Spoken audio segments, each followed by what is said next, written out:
एक गांव में राजेश और सीमा अपने बेटे कपिल के साथ हंसी खुशी रहा करते थे।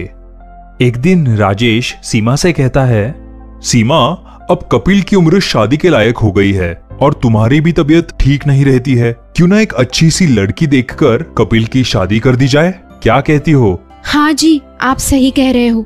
मैं कल ही पंडित को घर बुला लेती हूँ। सीमा पंडित को कॉल करके बुलाती है। पंडित अगले दिन घर आ जाते हैं। आइए पंडित जी, बैठिए। पंडित जी, कपिल के लिए संस्कारी लड़की बताएं। अब उसकी उम्र शादी लायक हो गई है। लड़की तो है पर थोड़ी गरीब घर की है, लेकिन गुणवान लड़की है। हाँ, वो सब ठीक है, लेकिन कुछ तो लाएगी ना दहेज में। हम उसी में काम चला लेंगे। सीमा लड़की की फोटो देखती है और शादी के लिए हाँ कह देती है। कपिल और अनीता की शादी हो जाती है, पर अनीता गरीब होने की वजह से दहेज में कुछ नहीं लाती, जो सीमा को पसंद नहीं होता। वो हर कोशिश करती है जिससे वो अनीता को परेशान कर सके। अरे कलमुही, तेरे बाप ने शादी में कुछ नहीं देना था तो शादी ही क्यों की मेरे बेटे के साथ? मेरा एक ही तो बेटा है, उसका भी दहेज नहीं मिला। मेरे तो कर्म ही फूट गए। माँ जी, इसमें मेरा तो कोई दोष नहीं है। अब तू मुझसे जुबान लड़ाएगी? कलमुही, जा यहाँ से, जाकर काम कर, काम चोर कहीं की। अनीता अपने कमरे में आकर बहुत रोती है। इसी तरह हर रोज चुपचाप रोती रहती थी। सीमा उस पर काम का बोझ डालती रहती थी, आराम करने का मौका भी नहीं देती थी और कुछ खाने को भी नहीं देती थी।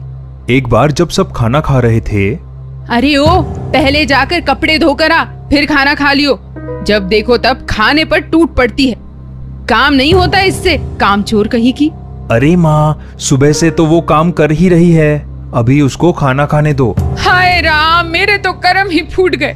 मेरा बेटा अब जोरू का गुलाम हो गया है। बीवी के लिए माँ से जुबान लड़ा रहा है। अजी, आप खाना खाओ, मैं बस जल्दी से कपड़े धोकर आ जाऊंगी। अनीता वहाँ से उठकर कपड़े धोने जाती है और थोड़ी देर में जब वो काम खत्म करके खाना खाने आई तो कुछ भी नहीं बचा था और वो पानी पीकर सो गई।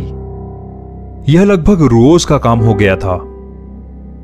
इस कारण अनीता को तेज बुखार आ गया और वो अंदर जाके सो गई।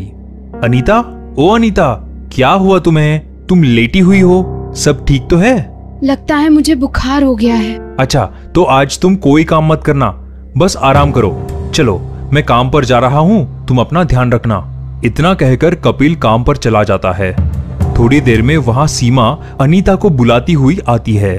अनीता, ओ अनीता, ना जाने कहाँ मर गई, सारा काम पड़ा है। सीमा अंदर जाकर देखती है। ये देखो, यहाँ आराम कर रही है। जा, मेरे लिए कॉफी बना कर ला।